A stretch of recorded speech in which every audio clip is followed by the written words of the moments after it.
Hey everyone, how are you doing?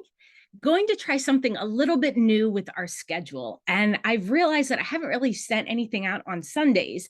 And so Sundays are going to be times where I can get on the video and talk about some things that have been resonating, get it, in my brain over the last week. And so we'll call this Sunday Resonations. Um, for today, one of the things I think that's hit me a lot this week that I've been reflecting on is how do we create that common language to make social emotional learning competencies more accessible for people? And my friend Sheila Kennedy and I were presenting at New Jersey ASCD conference, and we got some feedback from one of the participants that said that she appreciated the way that we described the competencies. And so I wanted to share that with you. We know that there are 5 SEL competencies. And the way that I describe them is that the first 2 are intrapersonal competencies, which means it has to do with us as an individual. And Castle, when you look at their wheel, now has those 2 together as one color. It used to be, though, years ago, that they separated them out and they had self-awareness separate from self-management. And when we're leading professional learning or facilitating a session, we still keep those separate. And this is how we describe them. Self-awareness is how we think about ourselves.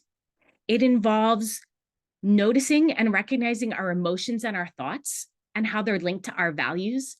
It's understanding and knowing our cultural, social, and linguistic identities, and knowing what our assets are and our strengths and how we're bringing that to the table. Part of it is also recognizing our biases and our prejudices, because over time, we have started to make associations in our brains, which is how our brains work. It's meant to help us become efficient. And so if I said to you peanut butter, many of you would say jelly. Yesterday in the session, someone did say banana, which was awesome because I eat peanut butter and banana sandwiches. But my bonus son does peanut butter and Nutella, or just plain Nutella sandwiches. And so thinking about how we have been socialized over time because of our experiences, our families, media, that we make associations. And in many cases, they're good associations, salt and pepper. But sometimes those associations that we put together are about people, and they're not always accurate. And so that's what we're looking at here in terms of thinking about how we process the world. Also in this session, or in this section under self-awareness, is growth mindset and having a sense of purpose. So what do we feel compelled to do in the world? What will be our legacy? So that's thinking about who we are. Self-management is the actions that we take based on our thinking. And so here we're looking at emotional regulation. We're looking at what motivates us, what gives us that sense of agency so that we feel we have control over our lives. How do we take care of ourselves?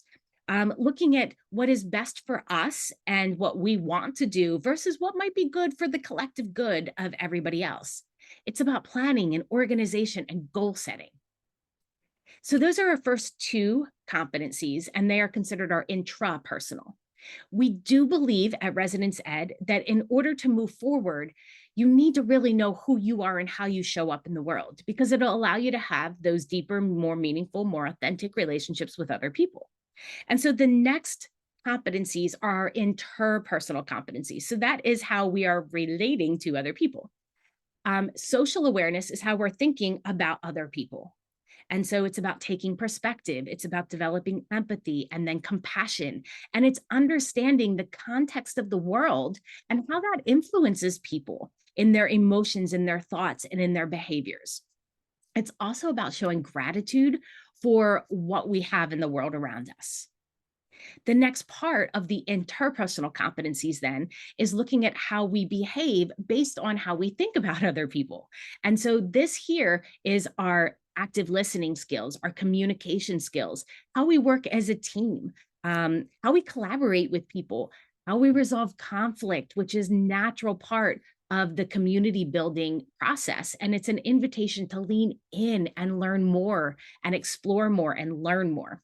It's also about learning how to stand up for the rights of others and looking at society as a whole and thinking about what is fair and what is not fair and how can we help everybody. And then the last competency is responsible decision making. And it really is building upon all of these other pieces and saying, now what?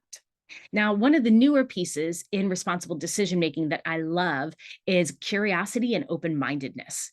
And so, what are we leaning into? What are we continuing to learn about so that we can broaden our knowledge of who we are, how we show up in the world, and how we connect and relate to other people? But it's also about looking at what are some of the problems that exist and what are possible solutions, and sorting through those solutions to make educated decisions and selecting one that is going to have beneficial consequences. And here we're not only looking at responsible decision making, but what is caring for ourselves and what is ethical for us and our core values, but also what is good for the greater good of our community. So, hopefully, that helped provide some insights into social emotional learning and thinking about those five competencies. We really do believe that when you can name those competencies, you see it everywhere around us. And so that it makes it that SEL is not a program that happens at a certain time of day, but SEL is who you are and what you do and how you show up in the world. We'd love to hear your thoughts on how you define SEL. So drop us some chat. Um, Drop us some words in the chat. We'd love to hear from